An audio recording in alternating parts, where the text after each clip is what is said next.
Muito bem. Olá, você que está me assistindo. Seja muito bem-vindo a mais um dos nossos vídeos.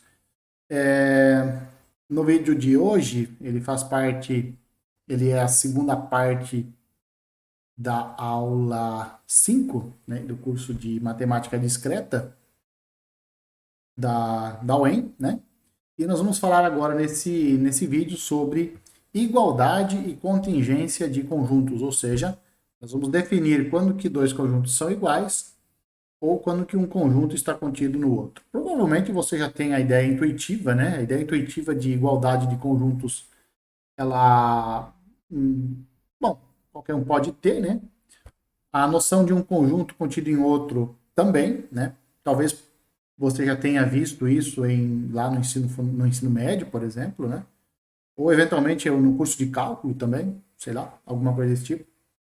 Então, a nossa preocupação aqui é dar um caráter formal para esses dois conceitos, né? Nós queremos usar os elementos lógicos, elementos de lógica que nós vimos até agora, para definir esses dois conceitos, né? Na verdade, é axiomatizar, né? Nós queremos axiomatizar o que significa igualdade de conjuntos e contingência de conjuntos, beleza? Então, esse vai ser basicamente o tema da aula, né?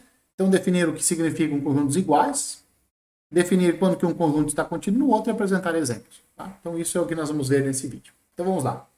O que significa, então, dois conjuntos serem iguais? Então, vamos lá. Vamos pegar dois conjuntos, A e B, ambos do mesmo universo. Claro, não vamos pegar em universos distintos. Vamos pegar os dois dentro de um mesmo universo. Então, nós vamos dizer que os dois conjuntos são iguais, que A e B são iguais, e nós vamos usar a notação clássica de igual, né? O igual na matemática sempre é denotado por esses dois tracinhos horizontais paralelos, né? Então, nós vamos dizer que esses dois conjuntos são iguais, vamos representar assim, quando a seguinte proposição for verdadeira. Lembra que nós usamos quantificadores? Então, por isso que nós falamos em quantificadores já na aula anterior, né? Para alguns deve ter sido surpresa eu ter falado em quantificadores já na quarta aula, né? Tão rapidamente, né? Mas era porque eu estava querendo já usar esses elementos de lógica para definir igualdade de conjuntos. E aí, dois conjuntos são iguais se essa proposição aqui for verdadeira. O que diz essa proposição? Para qualquer elemento do universo, o elemento está em A se e somente se ele está em B. X pertence para todo X do universo, X pertence a A, se e somente se o X pertence a B. Tá? Então, o que isso aqui está querendo dizer? Isso aqui está querendo dizer o seguinte, ó, dois conjuntos são iguais quando, para todo elemento do universo, a única possibilidade dele estar em A é ele estar em B. A única possibilidade dele estar em B é ele estar em A. Né? Então, todo elemento, se está em A, está em B, se está em B, está em A. Tá? É C e somente C. E aí vamos pensar quando que essa proposição bicondicional, quando que ela é verdadeira? Quando que a proposição x pertence a A, C e somente C, x pertence a B? Quando que essa proposição é verdadeira? Você lembra? Ela é verdadeira quando ambas as proposições forem verdadeiras, ou seja, quando x pertence a A for verdadeiro e x pertence a B for verdadeiro. Outra possibilidade dessa condicional aqui ser verdadeira é quando ambas as proposições que a compõem, as proposições simples, quando ambas forem falsas, né? Então, por isso, por causa dessas duas propriedades aqui, nós temos a seguinte conclusão. A igual a B, ou seja, o conjunto A é igual ao conjunto B, quando eles possuem exatamente os mesmos elementos. Estar em A, C e somente C está em B. Isso é verdadeiro. Tem que ser verdadeiro. X não pertence a A, C e somente C, X não pertence a B. Ou seja, o que está em A está em B, o que está em B está em A, o que está fora de A está fora de B, o que está fora de B está fora de A. Tá certo? É isso que está dizendo esse C e somente C. Tá certo? Então, quando nós queremos verificar que dois conjuntos são iguais, para verificar que dois conjuntos são iguais, basta nós olharmos para os elementos desses dois conjuntos. Se eles possuírem exatamente os mesmos elementos, é porque eles são iguais, tá certo?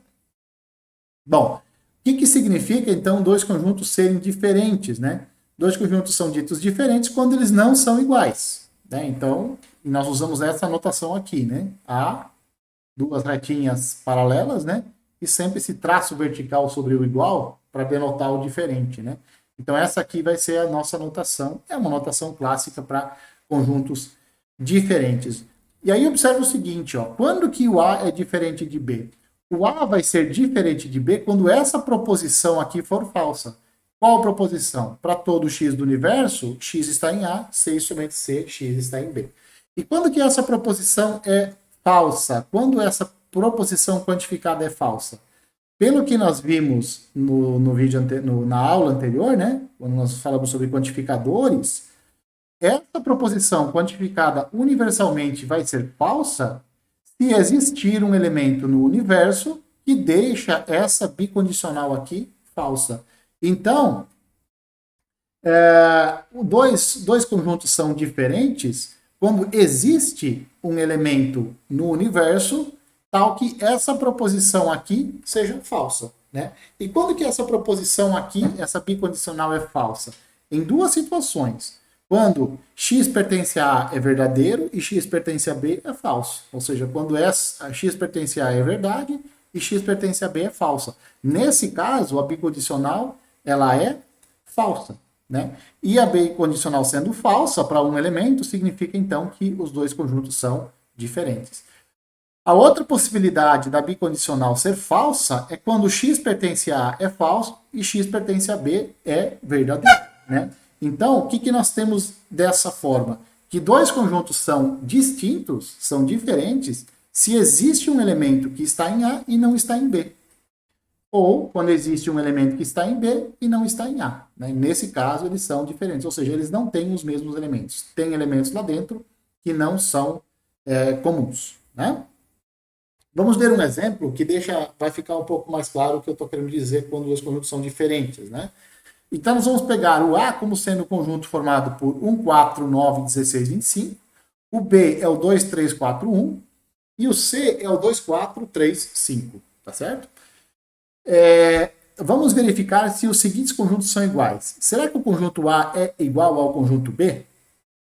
Bom, eu olho para o conjunto A e olho para o conjunto B e eu falo, esses conjuntos não podem ser iguais. Por que eles não podem ser iguais? Primeiro, eles não têm os mesmos elementos. Para começar por aí, se eles não têm os mesmos elementos, eles não podem ser iguais. Se você quer verificar isso formalmente, olhe, por exemplo, para o número 9. O número 9 ele pertence ao conjunto A. O número 9 não pertence ao conjunto B. Então, essa proposição aqui, ó, 9 pertence a A, é verdadeira, e essa aqui, ela é falsa. E, portanto, a bicondicional é falsa. Como a bicondicional é falsa, significa, então, que isso daqui não pode acontecer. Tá certo? Aqui está falando que o conjunto A é igual ao conjunto 1, 3 ao quadrado, 2 ao quadrado, 2 à quarta, 3 ao cubo e 5 ao quadrado. E aí a pergunta é, será que o A realmente é esse conjunto? E aí a resposta é sim, né? Porque olha só, quais são os elementos do A? 1, 4, 9, 16, 25, 27. E esse aqui, 1, 3 quadrado, 2 ao quadrado, 2 à quarta, 3 ao cubo, 5 ao quadrado, né? Então vamos lá, 1 está aqui e está lá, né? Então está. O 4, ó, o 4 está aqui, ele está disfarçado, mas ele está aqui nesse conjunto, né? O 4 está aqui e o 4 está no ar. Tá. Vamos para o 9, ó. O 9 está aqui e o 9 está aqui, ó, disfarçado de 3 ao quadrado. O 16 está aqui e aqui ele está disfarçado de 2 à quarta. O 25 está aqui e aqui ele está disfarçado de 5 ao quadrado. O 27 está aqui e aqui ele está como 3 ao cubo. E, portanto, como eles têm exatamente os mesmos elementos, então esses dois conjuntos são iguais. O B é igual a C? E, de novo, a resposta é não, porque essa bicondicional aqui ela é falsa, né? Existe um elemento no universo é os inteiros, né? Existe um elemento no universo que deixa essa bicondicional aqui falsa. Qual bicondicional? 5 pertence a A, 6 somente C, 5 pertence a B, né? Desculpa, aqui é C, né? Aqui é C, não A. Aqui é C, tá bom? Maldito copia e cola.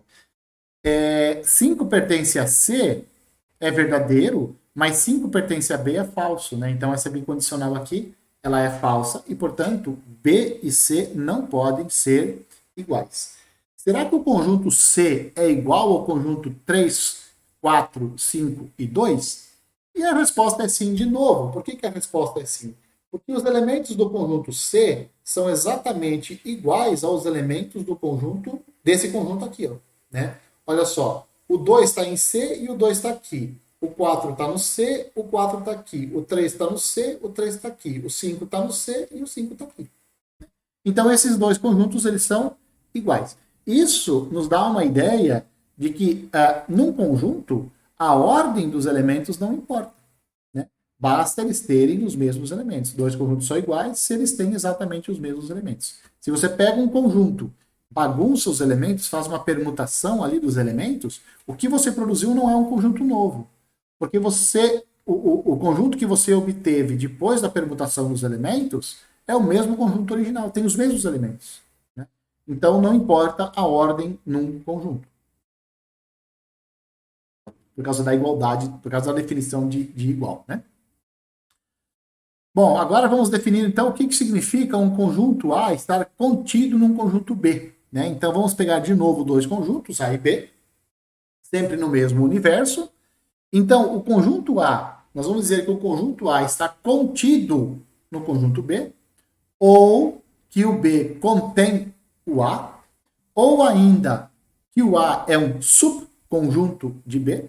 Subconjunto, pensa em subconjunto, conjunto que é sub. Lembra de, pensa em subcelebridade, né?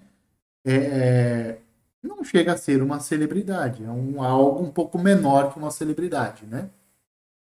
E assim por diante. Esse prefixo sub, ele tem a ideia de inferior, né? A ideia de abaixo, né? Subterrâneo, por exemplo, que está abaixo da terra, né? Então é algo que está abaixo, né? Menor, tá? É nesse sentido. E essa nomenclatura é bastante comum, A ser subconjunto de B. As três, na verdade, A contido em B, B contém A, ou A é subconjunto de B. Então, quando que o A está contido no B? A notação é essa daqui. Tá? E isso aqui acontece quando essa proposição aqui for verdadeira. Para todo x do universo, se x está em A, então x está em B. Tá certo? Bom, vamos lembrar quando que a condicional é verdadeira.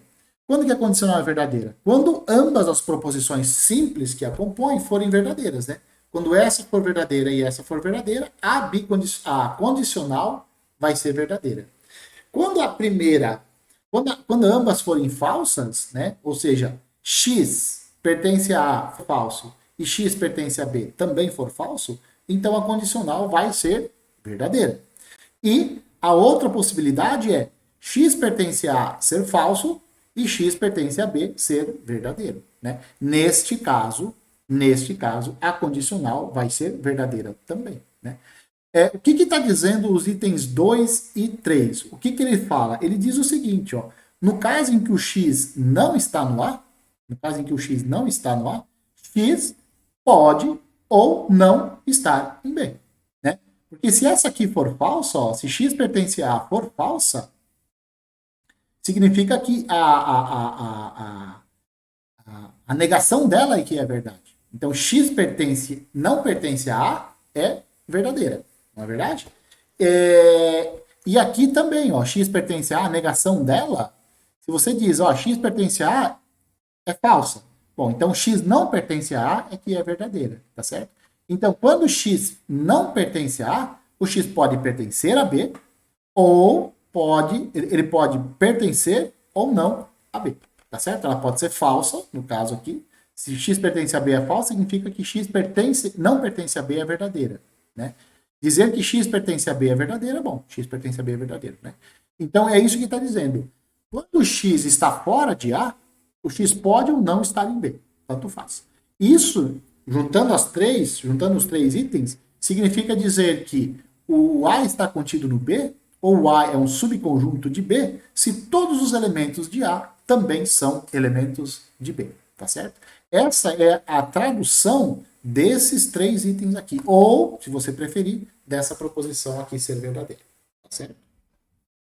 Para todo x no universo, se o x está em A, então o x está em B, significa que todo elemento daqui tem que ser um elemento de lá. Certo? Observe que aqui a condicional é importante, né? Se x está em A, então x está em B. Tá certo? E se o x não está no A? Bom, se o x não está no A, tanto faz. Ele pode ou não estar em B. Ele está fora do A. Né? Lembra da promessa? Da condicional? Então, a mesma coisa aqui. Tá certo? Se ele está no A, ele tem que estar no B. Se ele não está no A, tanto faz. Se ele está ou não está no B. Perfeito? E por isso, então, nós concluímos que o A está contido no B e os elementos de A também são todos elementos de B. Além disso, se o A está contido no B e pelo menos um elemento do B não está no A, significa que eles são diferentes, né? A é diferente de B, então nós vamos dizer que o A está propriamente contido no B, ou que o A é um subconjunto próprio do B. E aí a notação é essa daqui, ó. É esse símbolo aqui, sem o tracinho embaixo. Esse símbolo aqui, com o tracinho, significa, você pode ler também, que A está contido ou é igual a B. Por quê? Se um conjunto A é igual a B, então A está contido em B. Por quê que o A está contido em B? Porque todo elemento de A será um elemento de B. E a recíproca também. B estará contido no A, porque todo elemento de B também será um elemento de A. Mas isso nós vamos ver mais para frente, né? Observe o seguinte, quando nós queremos mostrar que o A está contido no B, ou quando mostrar que o A é um subconjunto de B, basta nós verificarmos que essa condicional aqui é verdadeira para o caso em que x pertence a for verdadeira. Por quê? Porque se o x não está no A, significa que essa proposição aqui é falsa. X pertence a A é falsa. E aí, essa condicional aqui, ó, ela sempre vai ter valor lógico verdadeiro. Se x pertence a A for falso, né? Se essa proposição aqui, x pertence a A for falso, não importa o valor lógico de x pertence a B, a condicional vai ser verdadeira. Né? Então, por isso que você só precisa pegar os elementos de A e mostrar que eles estão em B. Por causa disso. Né? Porque se o x não está no A, tanto faz onde é que ele está. Se ele está dentro do B ou não. Tudo bem? O que importa são os elementos que estão no A. Os elementos que estão no A têm que estar no B. Aí os que estão fora de A, não importa. Não importa. Eles podem ou não estar em B. Certo? Bom, vamos a um exemplo então, para encerrar esse vídeo. Vamos pegar o conjunto A formado pelos números 1, 2, 3, 4, 5. O B é o 2, 3, 4 e o C é o 2, 4, 5. O nosso universo é o universo dos inteiros. Copia e cola, né? Aqui está dizendo, verifique a igualdade justificando sua resposta. Não, está pedindo para... Nós vamos ver agora para verificar se as seguintes contingências são verdadeiras, tá? Não as igualdades, as contingências. Vamos lá. Será que o A está contido no B? Bom, o A vai estar contido no B se todos os elementos de A também forem elementos de B. Isso não é verdade, né? Porque essa proposição aqui, ó, olha para o 5. O 5 pertence a A, mas o 5 ele não pertence a B. Então, essa condicional aqui, ela é falsa. Então, vai existir um elemento em A que não vai estar em B. Né? E, portanto, essa condicional aqui vai ser falsa. Então, o conjunto A não está contido no conjunto B. Será que o A está contido no C? A resposta, de novo, é não, né? Porque o A é um elemento... O número 1 é um elemento de A, pertence a A, mas o 1 não pertence a C. Então, essa condicional aqui, ó, ela é falsa. Né? Porque aqui você tem uma proposição verdadeira e aqui você tem uma proposição falsa. Verdadeiro condicionando falso é falso. Né? Então, essa proposição aqui ela é verdadeira e, portanto, isso daqui não pode acontecer. Será que o B está contido no A? Aí sim, né? O B está contido no A, porque todos os elementos de B também são elementos de A. Será que o C está contido no A? E aí a resposta é sim de novo, porque todos os elementos que estão em C também são elementos que estão em A. Será que o C está contido no B? Aí, de novo, a resposta vai ser não, né? Porque o 5 pertence a C é verdadeiro, 5 pertence a B é falso. Então, essa condicional aqui, ela acaba sendo falso. Né? Então, aquela proposição para todo x do universo, se x está em C, então x está em B, ela é uma proposição falsa. Né? Será que o C está contido no C? E a resposta é sim, porque todos os elementos de C também são elementos de C. Né? Isso mostra que todo o conjunto está contido nele mesmo. Beleza? Bom, em relação à igualdade e contingência de conjuntos, era isso que eu tinha para falar para vocês. Né? Podia ter definido de maneira bem intuitiva, né? Sem passar por essa parte de lógica, mas já que nós estamos estudando lógica e nós queremos aplicar a lógica em algum ambiente, em alguma teoria, então vamos fazer a teoria de conjuntos e vamos utilizar os elementos lógicos que nós estamos vendo. Né? Os elementos lógicos que nós vimos até agora são quantificadores e as operações lógicas. Né? E aqui nós trabalhamos com duas operações lógicas que são relativamente difíceis de se entender, né? Que é a bicondicional e a condicional. Utilizamos a bicondicional na igualdade de conjuntos, a bicondicional, né? E a condicional na contingência de conjuntos. Beleza? Bom, espero que vocês tenham gostado do vídeo, dessa abordagem completamente diferente, dessa abordagem mais envolvendo elementos lógicos. E é claro que eu espero que vocês me vejam também nos próximos vídeos.